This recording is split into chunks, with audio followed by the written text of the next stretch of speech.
Greetings, denizens of the Empire. It's Jabara here. A few months ago, I made a video titled Top 5 Historical African Events for TV or Video Games. In that particular video, one of the topics that I chose that met this criteria was the story of the semi-legendary warrior princess Amina of the Hausa Kingdom of Zazzau, and Netflix seems to have agreed. A movie simply titled Amina was officially released as a Netflix original on November 4th, based on the story of this legendary figure. I watched it and I'm sure you can imagine I had some thoughts that I'd like to discuss, so in this video, I'll break those down collectively.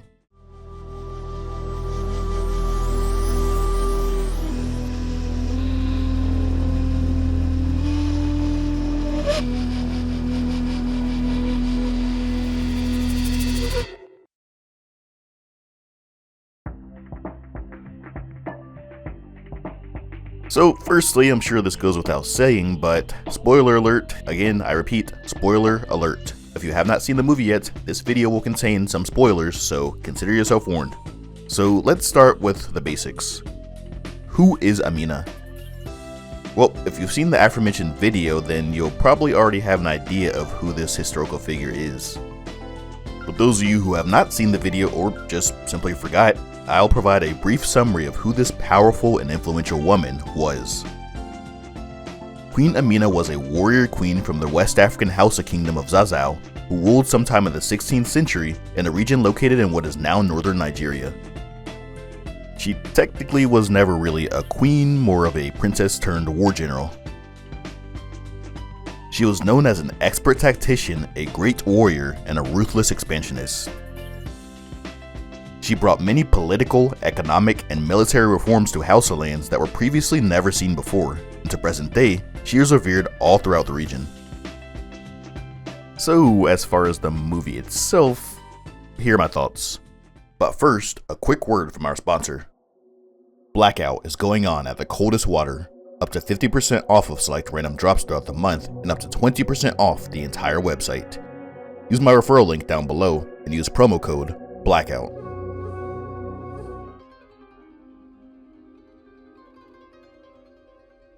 So my first small nitpick was seeing the word tribal used extensively in the captions. If you've been following my content for any length of time, you already know my opinion on the use of the word tribe in reference to anything African, even when it's a proper centralized kingdom or state. It just doesn't really make any sense to me. But again, just a small nitpick. Anyway, moving on. At first glance, it appears to be a typical movie from Nigerian cinema, or Nollywood if you prefer that term. Albeit, I will say it falls into the higher end of the spectrum as far as the quality is concerned. Unfortunately, that's not really saying a whole lot when it comes to Nollywood movies, so alas, it's still quite low in quality by American standards. If you've ever seen a Nollywood movie before, you'll know exactly what I mean by that. Nigerian films tend to often be plagued by mediocre special effects, sometimes at a painfully embarrassing level.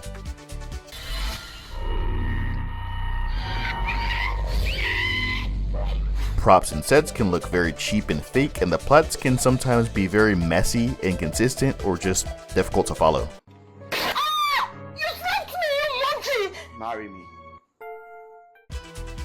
And the acting tends to be quite exaggerated at times. Amina tends to have all of these problems, but at least at a bearable level. The weapons, for example, look very cheap. The swords look like they were made out of painted cardboard or paper mache, and in some cases I even noticed that they would bend or warp much more than a steel sword should ever realistically do. Additionally, most of the swords just didn't look authentic. They almost looked like a cross between a European rapier and a common machete, with, the wrapping hilts of the rapier and then the single edge blades of the machete. In reality, swords of the region should have looked more like this. Which, to their credit, a few of them did, but the overwhelming majority did not. Then the bow carried by that one general guy who later became king. I can't remember his name, I'm pretty bad with his names, and I'll look it up later and put it in the video in text. But anyway, yeah, his bow was very obviously just a stick stripped of its bark with a string tied to it. And I honestly don't know what they were thinking, because it was pretty bad.